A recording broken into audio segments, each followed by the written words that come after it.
Hello guys! Good day to all of you and welcome back to my channel. Today I'm going to show you how to cook one of the simplest recipe that I learned. Actually, this is one of my favorite comfort foods. So let's go and cook!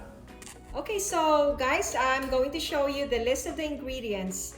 I have here 6 cups of water, 1/4 cup of ginger sliced, and I also have here sodium-free bouillon, but this is optional. If you don't want to season your recipe, it's all up to you. I also have here fish sauce and salt, and the star of our recipe, fish. I'm gonna use pompano fish, but it's all up to you what kind of fish you're going to use. And also, we're going to add bittermelon leaves. I'm using the one this is actually frozen because sometimes bittermelon leaves, the fresh ones, are not available in the grocery. But if you have the fresh ones, it will be so much better. Okay, so come on, let's go and cook. Okay, so let's start. Now I already put the water in here on our pot. But if you want more broth, then it's all up to you. I think I like more broth, so I added like 2 more cups to the 6 cups. And next is, we're just going to let this boil.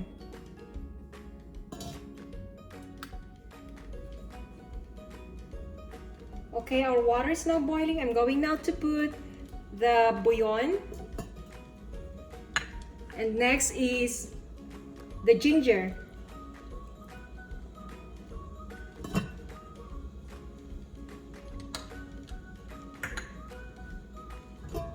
And let it boil.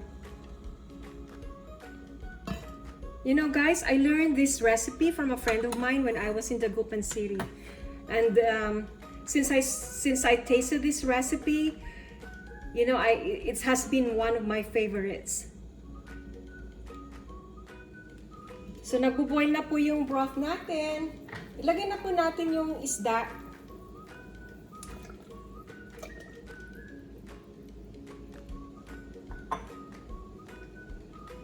So, ang sekreto po dito, yung fish fat, huwag niyo pong aalisin. Don't throw away the fish fat. Kasi pag nag-render yung fat niya, mas lalo pong sasarap yung broth. Hintayin lang po natin. Let it simmer for around like 5 minutes. And let's check on it later. So, nagbo-boil na po yung fish natin. Lagyan na po natin siya ng patis. Konti lang.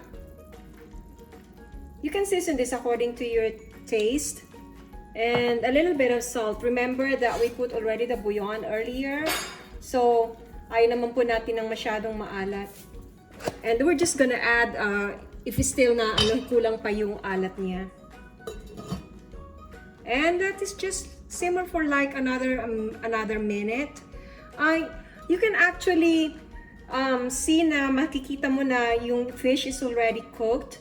Ang sikreto dyan is yung fish eye. If the fish eye is already coming out from the fish, then that's the time that you can actually say that your fish is already cooked. Okay, so nagbo-boil na siya. Ilagay na po natin yung ating bittermelon. Ito po yung ampalaya. So, I'm using kasi the frozen one. Kasi wala naman po kaming fresh bittermelon leaves. So, ilagay na po natin and don't cover your broth. So, when you put the ampalaya or the bittermelon leaves, huwag mong i-disturb yung broth so that hindi masyadong magiging mapait yung broth natin. But if you want more bittermelon leaves, then it's all up to you. Just put enough. And let it boil, but also you can cover it. So, ayan, luto na po ang ating fish broth. I-serve na po natin. So, ayan, titikman na po natin.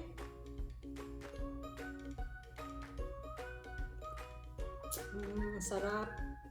Talagang paborito ko to.